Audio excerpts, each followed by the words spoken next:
ខ្វល់ហេតុផលនោះយ៉ាងណាទើបរូបបងត្រូវខូចចិត្ត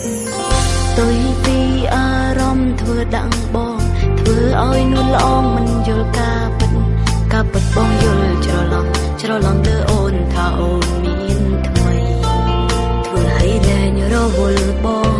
ស្នេហ៍មកចំពោះអូនអស់ពីចិត្តតែអូនបានត្រឹមលួចអាណិតព្រមចិត្តអូននៅតែស្រឡាញ់បងទោះត្រូវលេបការឈឺចាប់ក៏អូនមិនអាចស្ដីប្រាប់ទោះឈឺចាប់ខ្លាំងបែបណាក្នុងពេលនេះអូនមិនអាចនិយាយការពិតថាចិត្តអូនស្រឡាញ់ស្មោះនឹងរូបបងបានទេទោះគ្មានគេក៏អូនឈប់ខ្វល់រវល់នឹងបងដូចអូនអងចិត្តស្នេហា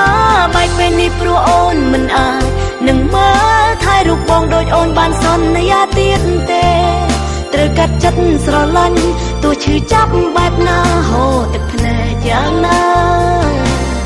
ក៏អូនត្រូវធ្វើ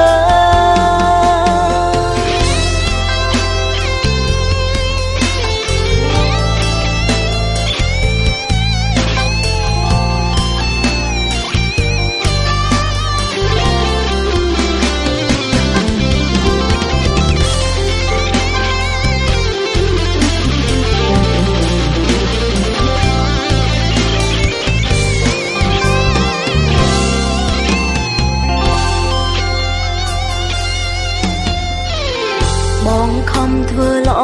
ក៏បងខំតាមពិតអូនទេអ្នកមានកំហុសអូនចំពោះបងនឹងយល់នៅថ្ងៃក្រោយក្នុងចិត្តអូបងនៅតែជាសង្សារផ្ទុយពីអារម្មណ៍ធ្វើដាក់បងធ្វើឲ្យនួនល្អមិនយល់ការពិតបងយល់ច្រឡំលើអូនថាអូនមានថ្មីធ្វើឲ្យលែងរវល់បងមកចំពោះអូនអស់ពីចិត្តតែអូនបានត្រឹមលួចអាណិតព្រមចិត្តអូននៅតែស្រឡាញ់បងទោះត្រូវលេបការឈឺចាំក៏អូនមិនអាចស្ដីប្រាប់ទោះឈឺចាប់ខ្លាំងបែបណាក្នុងពេលនេះអូនមិនអាចនិយាយការពិតថាចិត្តអូនស្រឡាញ់ស្មោះនឹងរូបបងបានទេទោះគ្មានគេក៏អូនឈប់ខ្វល់រវល់នឹងបងដូចអូនអងចិត្តស្នេហាបែកពេលនេះព្រោះអូនមិនអាចនឹងមើលថែរូបបងដូចអូនបានសន្យាទៀតទេត្រូវកាត់ចិត្តស្រឡាញ់ទោះឈឺចាប់បែបណាហូរទឹកភ្នែកយ៉ាងណាក៏អូនត្រូវធ្វើ